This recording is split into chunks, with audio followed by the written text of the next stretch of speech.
8 of the fastest men in the world lined up in Shanghai, China on May 16, 2026.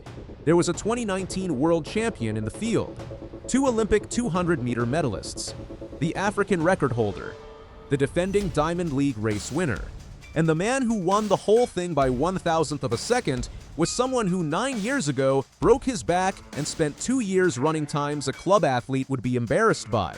His name is Gift Leotlela, and the sprint world just ran out of excuses to keep ignoring him.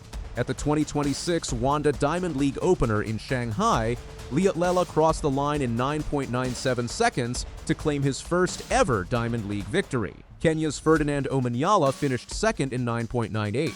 Kenny Bednarek of the United States matched that time for third. The finish was so tight that the athletes themselves had to look at the big screen, waiting for the photo finish confirmation before any celebration could start. 1,000th of a second.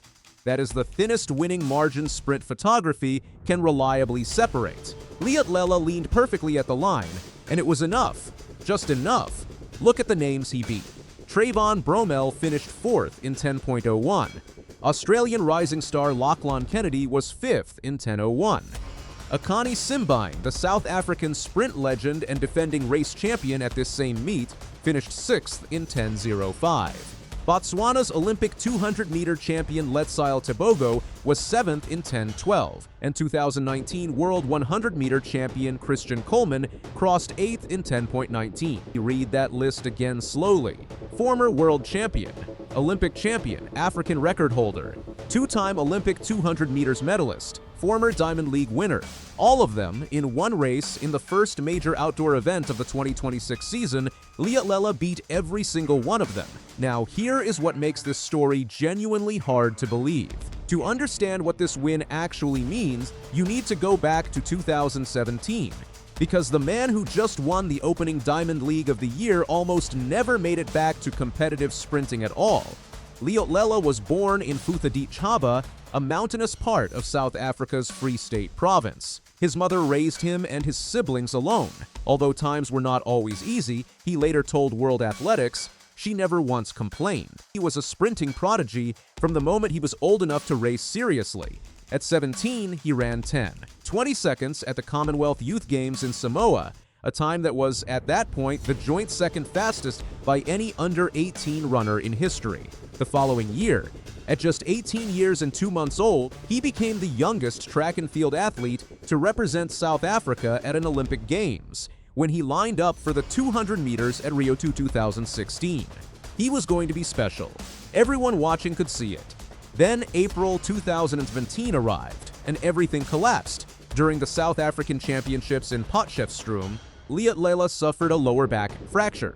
Then came repeated hamstring problems. Then, in November 2020, he tore the tendons in his knee. For 2 full years after the initial back injury, he barely raced at all. His first race back in 2019 was in Germany, where he ran 11.43 seconds in the 100 meters. He said afterwards that he did not realize how much he had missed hearing the words, "on your marks." His adrenaline pumped.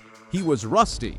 But he was back on a track in front of spectators, and he said it was fantastic. 11.43 seconds. For context, a good high school sprinter runs around that mark. Leotlela, a man who had been one of the fastest teenagers in the history of the event, was running 11.43 seconds just to be competitive again after the injuries took everything from him. This is the part of the story that the Shanghai result needs to be measured against. Not just as a sprint time, but as a document of how far a human being can fall and still find their way back. Now, here is where the story gets better. By 2021, Leotlela had rebuilt enough to run a personal best of 9.94 seconds and qualify for the Tokyo Olympics. In Japan, he won his 100 meters heat comfortably. Then, in the semi-final, he felt something in his hamstring during the warm-up. If it had been any other competition, he would have pulled out. But it was the Olympics. He ran anyway. He crossed in 10.03, pulled up just before the line, and confirmed afterward that he had a grade 2 hamstring tear. Grade 2 tear is serious. Most athletes withdraw from competitions for far less. Leotlela ran through it at the Olympics because he had already waited too long to be there to give up his place without competing. That is the character of the man who just won the Shanghai Diamond League. The real turning point came in 2025. He reconnected with coach Thabo Matabedi, the same man who had guided him as a teenager, and based himself in Pretoria training with fellow South African sprinter Bayanda Walaza. The result was the best season of his professional career. He captured his first senior South African 100 meters championship title in 2025. Then at the World Athletics Championships in Tokyo, he ran a personal best of 9.87 seconds in the 100 meters heats, winning ahead of the reigning world champion Oblique Seville.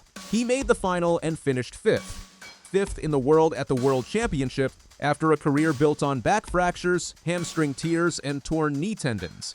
And he said afterward, "I've been struggling a lot with injuries, so I've been on and off every year. This year, I was healthy, training really well, and I think it was important for me to be in those sorts of races. Healthy, training well, and ready for more." Which brings us back to Shanghai. Back to that photo finish. Back to that 1,000th of a second. After winning, Leotlela described his approach to the race with a calmness that does not match the chaos of what just happened. "I had a decent start, not great. I just tried to keep my composure, stay in my rhythm, and stay strong." That is not the language of a man who got lucky.